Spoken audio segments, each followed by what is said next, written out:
우리가 성경을 볼 때 가장 중요하게 여겨야 될 것은 그것이 어떤 배경과 맥락에서 기록되었는가를 살펴보는 것이 기본값입니다. 어떤 상황에서 그 말씀이 기록되었는가를 확인하는 것이 성경을 보는 가장 중요한 우리 1차적인 태도인데요. 오늘 말씀은 다윗이 아도니아, 즉 다윗의 네 번째 아들이었던 아도니아의 반란 사건을 배경을 하고 있습니다. 사실 다윗의 다음에 왕위를 이을 사람은 솔로몬이었는데 그 솔로몬의 자연스러운 왕위 계승을 시기했던 아도니아가 세력을 규합해서 다윗에게 반기를 들고 칼을 겨누게 됩니다. 다윗에게 너무 고통스러운 일이고 정말로 가슴 아픈 일이 아닐 수 없습니다. 아도니아가 혼자서 이렇게 모반을 꿈꾼 게 아니고요. 요압과 이제 여러 아비아달이라고 하는 다양한 사람들, 즉 다윗의 가장 측근이었던 사람들이 세를 모아서 다윗에게 등을 돌리고 있었던 그 상황은 다윗에게 정말 견딜 수 없는 고통이자 아픔이었습니다. 가장 믿었고 신뢰했고 가장 가까운 사람에게 배신을 당하게 되어지는 그 고통은 정말 말로 상상할 수 없는 고통을, 아픔을 다윗이 겪고 있습니다. 1절과 2절 보시게 되면 하나님이여 저를 구원해 주십시오라고 다윗이 하나님께 부르짖고 있습니다. 하나님, 저를 구원하실 수 있는 분은, 이 상황에서 저를 벗어나게 할 수 있는 분은 바로 하나님밖에 없으십니다 라고 하는 아주 절규에 가까운 기도를 그가 드리고 있습니다. 그러면서 사방에서 물이 흘러 들어와서 내가 그 깊은 수렁에 빠지게 되었습니다라고 표현하고 있습니다. 비유적인 표현이지만 다윗의 상황을 너무나 절묘하게 표현하고 있는 그런 표현 아니겠습니까?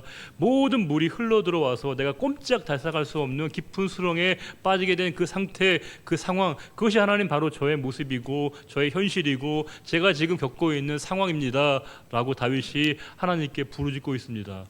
다윗이 정말 상황이 만만치 않구나, 그의 고통과 아픔과 상처가 너무나 크구나 라고 하는 걸 알 수 있습니다. 그러면서 그가 이제 그 상황에서, 그 절박한 상황에서 3절에 이렇게 하나님께 부르짖고 있습니다. 하나님, 제가 하나님께 부르짖습니다. 피곤하여요.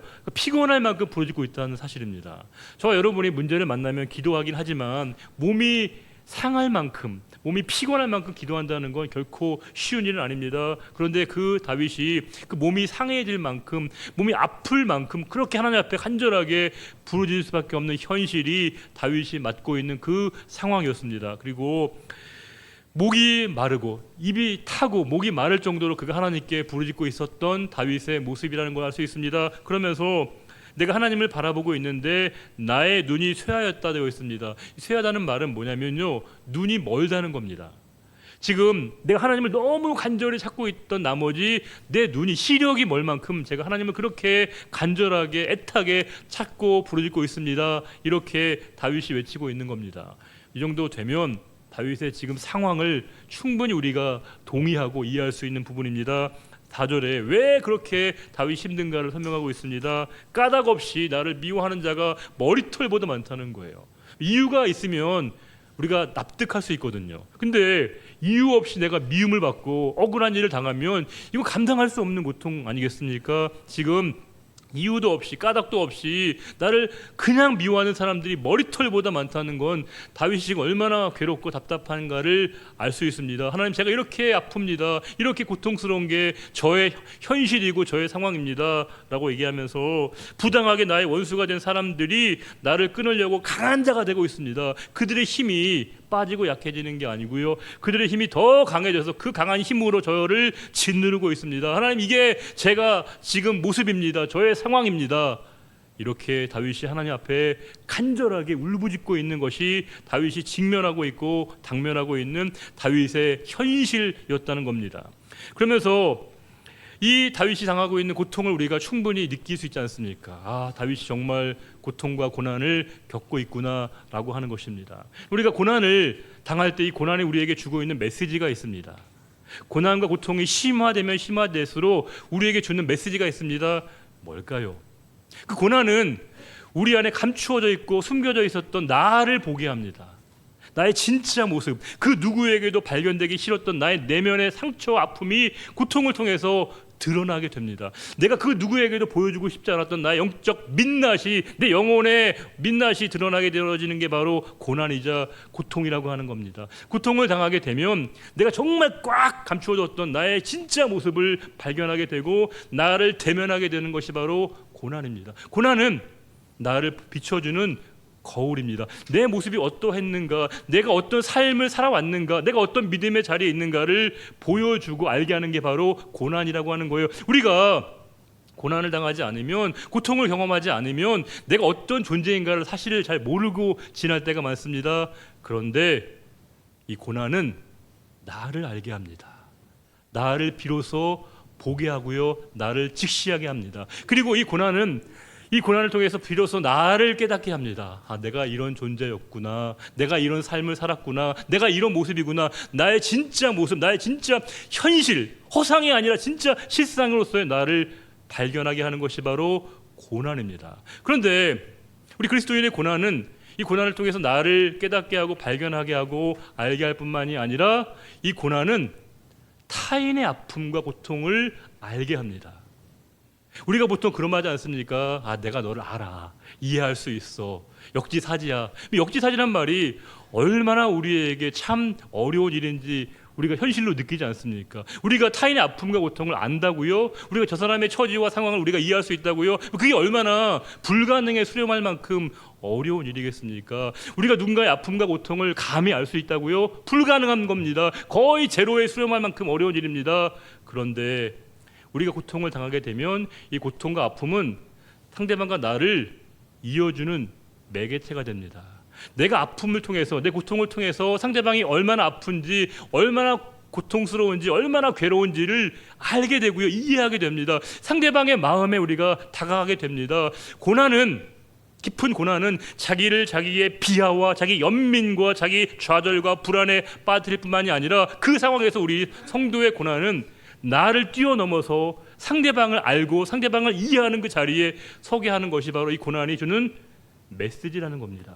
더 나아가서 우리의 고난은 하나님의 계획과 그분의 뜻을, 하나님의 마음을 이해하게 합니다. 우리는 십자가의 고난, 아까도 우리가 그런 특성을 들었지만 십자가의 사랑이 얼마나 큰지 감히 우리가 알 수 없습니다. 그러나 우리가 고난을 당하게 되면 주님의 고난이 얼마나 처절한 것인가를, 우리를 향한 하나님의 메시지가 얼마나 분명한 것인가를 우리의 고난을 통해서 알게 됩니다. 우리가 고통을 당하게 되면 주님의 고난을 만분의 1이나마 이해할 수 있는 그 자리에 서게 합니다. 그래서 십자가의 신비, 십자가의 깊이, 십자가의 메시지를 우리가 알게 하는 것, 바로 그것이 고난입니다. 그래서 뜻밖의 고난은 하나님의 마음을 알게 하는 것이고요, 하나님의 뜻을 알게 하는 것이고, 하나님의 계획과 하나님의 그 마음의 자리에 서게 하는 것이 바로 성도의 고난의 현실이라고 하는 겁니다. 그래서 우리는 고난에, 여러분 잘 생각해 보면 고난에 받는 말이 뭐가 있을까, 고난의 반이어가 뭐가 있을까 생각해 보면, 저는 고난의 반이어가 뭐가 있을까 싶어서 설교 시간에 생각해 보면서 평탄이란 말이 있을 것 같습니다. 그렇잖아요. 고난이 너무 아프고 괴롭고 답답한 현실이라고 할 때 평탄은 아무 문제가 없는 것, 아무런 우리 삶의 괴로움과 답답함이 없는 그 상황, 평탄함을 우리가 다 바라는 현실이고요, 우리가 기대하는 겁니다. 그러나 우리 성도에게 고난의 반대말은 평탄이 아니고요, 평안입니다. 평탄과 평안은 달라요. 평탄은 아무런 문제가 없어지기를 바라는 우리의 기대가 담겨져 있는 표현입니다. 그러나 평안은 우리의 삶이 정리가 될 때 주어지는 게 아닙니다. 여전히 우리에게 문제가 있습니다. 고통이 있고요, 아픔이 있고 현실이 있습니다. 그러나 내 삶의 자리에 흘러들어오는 그런 분의 은혜를 경험하게 될 때, 우리는 하나님에 대한 기대와 소망을 갖게 되어지게 될 때 성도는 평안을 경험하게 됩니다. 내 삶이 정리가 되어서 그때 우리가 비로소 평안해지는 게 아니고요, 내 고통은 여전히 현실입니다. 상황입니다. 그대로 진행합니다. 그러나 그 상황 속에 내 삶으로 흘러들어오는, 내 영혼에 깊이 스며들게 되어지는 그분의 자비와 은혜를 경험하게 될 때 내 삶에 하나님에 대한 깊은 신뢰를 통해서 우리는 하나님께 주시는 그 평안을 경험하게 됩니다. 그러할 때 우리는 내가 평안을 경험해야 상대방을 평안의 자리로 인도하고요, 안내할 수 있습니다. 내가 평안한 상태가 되어야만이, 평안한 존재가 되어야만이 상대방을 평안한 길로 인도할 수 있는 겁니다. 지금 이 고통과 고난의 현실이 다윗을 어떻게 이끌었는가를 볼 수 있습니다. 분명히 봤던 말씀은 도저히 감당할 수 없는 그 고통과 아픔을 다윗이 겪고 있는 것처럼 보였는데, 그 고통과 고난이 다윗에게 이와 같은 인식에 도달되게 했습니다. 5절에 하나님이여 저는 저의 우매함을 압니다. 저는 저의 죄가 주 앞에 숨김이 없습니다 라고 얘기합니다. 하나님, 제가 이렇게 우매합니다. 어리석습니다. 자기 인식을 하게 됩니다. 보통 고난을 당하게 되면 사람이요, 미움과 자기 상처에 이렇게 휩싸여서 자기 자신이 언제나 가장 불쌍해 보이거든요. 자기 연민의 감정에 깊이 빠져들 수밖에 없는데, 도리어 다윗은 하나님, 제가 이렇게 어리석은 존재였습니다. 제가 죄인입니다. 저의 죄가 하나님 앞에 숨길 게 없습니다. 이렇게 얘기합니다. 우리가 죄인이라는 걸 인정한다는 건 뭘 의미하는 걸까요? 죄의 문제를 스스로 해결할 수 있는 사람은 아무도 없습니다. 그러하기에 내가 죄인이라는 걸 인정한다는 건 뭘까요? 이 죄의 문제를 해결할 수 있는 유일한 그분 앞에 내가 어떤 존재인가를 알게 되는 겁니다. 하나님, 저는 하나님 없이는 살 수 없습니다.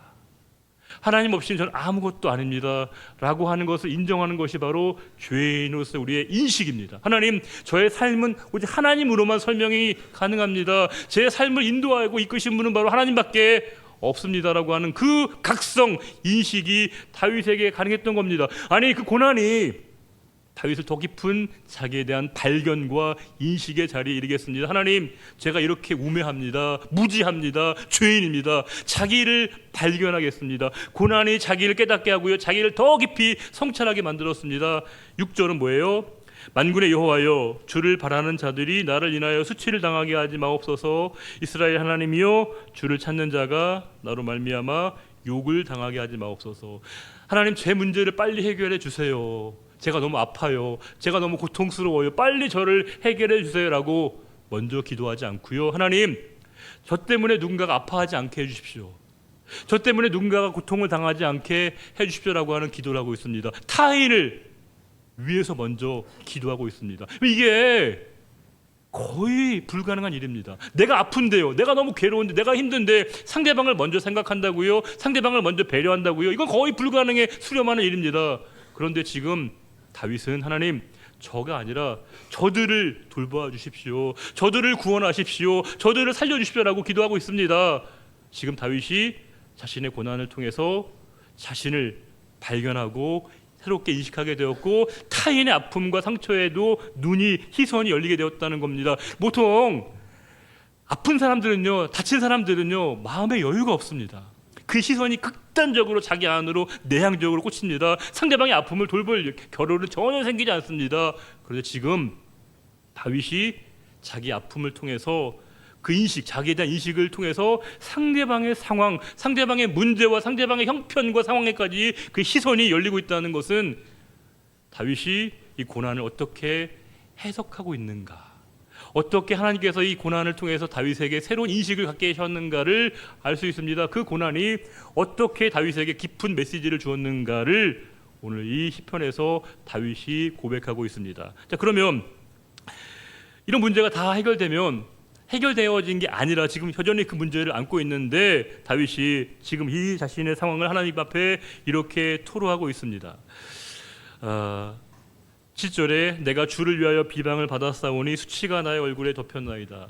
계속해서 나의 수치와 부끄러움과 고통과 모욕이 계속되고 있습니다. 8절에는 그의 형제와 가족들에게 배신을 당하고 있습니다. 가장 가까운 사람들에게 당하는 배신, 정말로 큰 고통이죠. 우리가 가까운 사람, 믿었던 사람에게 당하는 그 배신, 이건 정말로 우리를 울부짖게 만들고요, 억울하게 만들고요, 고통에 몸부림치게 만드는 겁니다. 모든 사람이 나에게 등을 돌리고 있는 것 같은 그 현실적 고통을 다윗이 느끼고 있습니다. 그러면서 왜 그랬는가? 9절에 하나님의 집을 향한 그 열성이 나를 삼키고 있다는 겁니다. 그리고 주를 비방하는 비방이 나에게 미치고 있다는 거예요. 다윗의 평생의 소망이 뭐였습니까? 열망이 뭐였어요? 하나님의 집, 성전을 건축하는 거였습니다. 근데 사람들이 거기에 오해를 하는 거예요.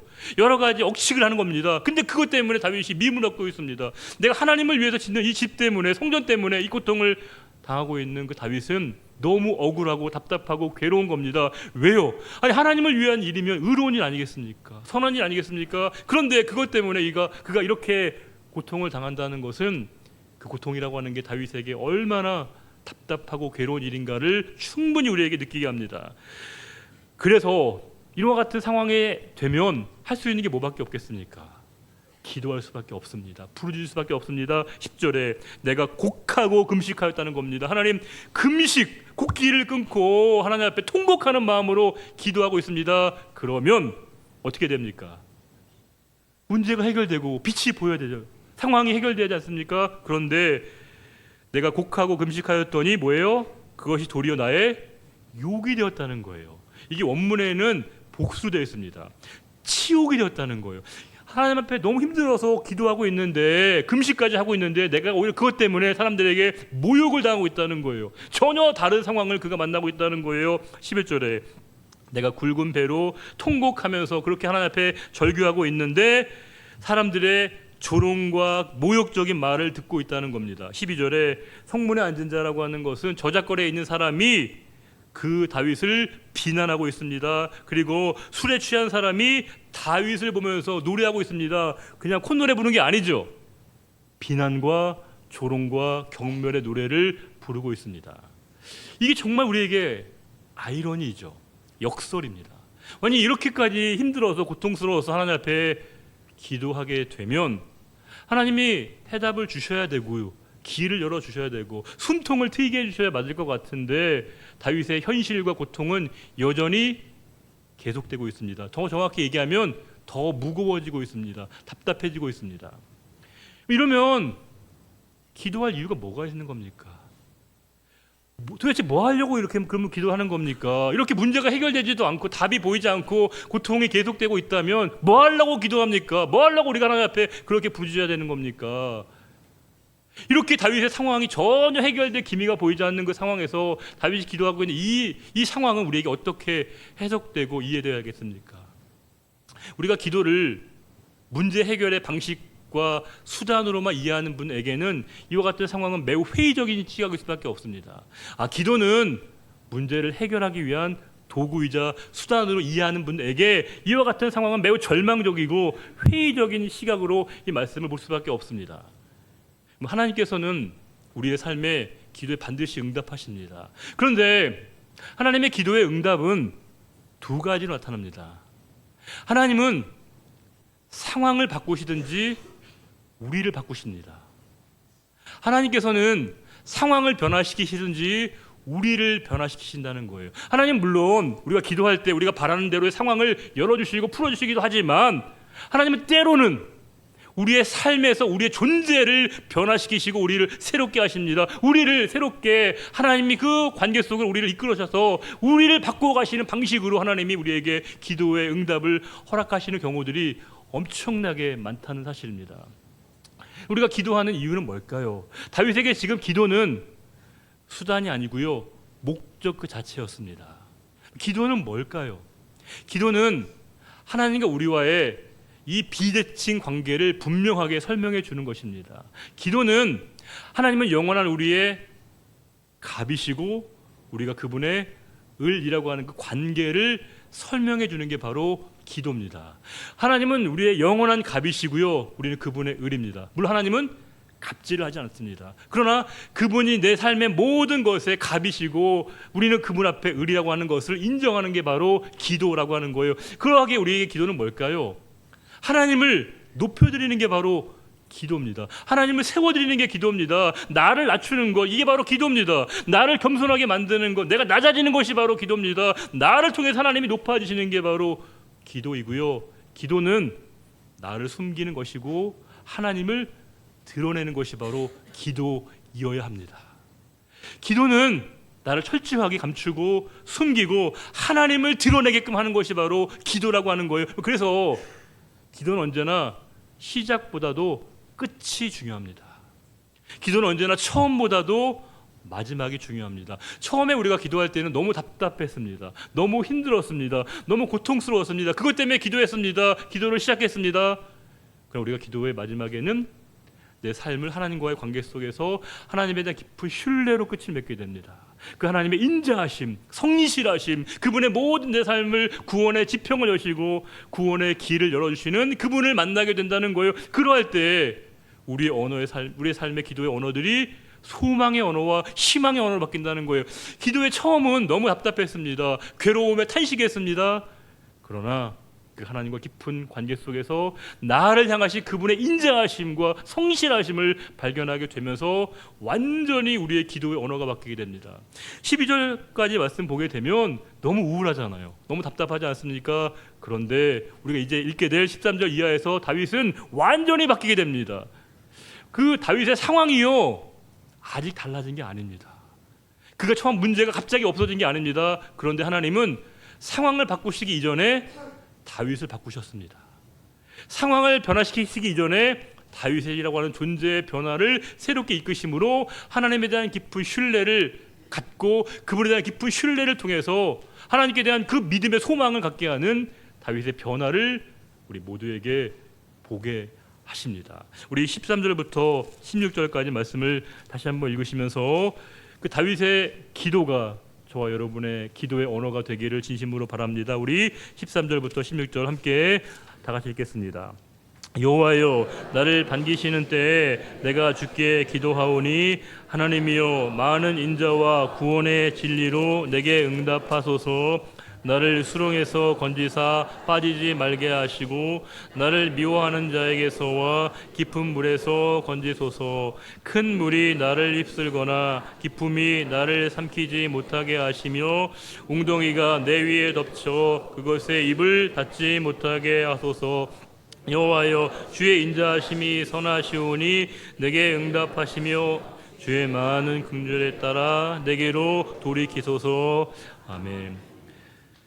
하나님, 다윗이 극심한 고통과 고난의 현실 가운데 그 고난이 자신을 발견하게 하셨고 자신을 깨닫게 하셨고 또 타인의 아픔을 이야기하셨고 더 나아가서 하나님의 마음에 도달되게 하셨습니다.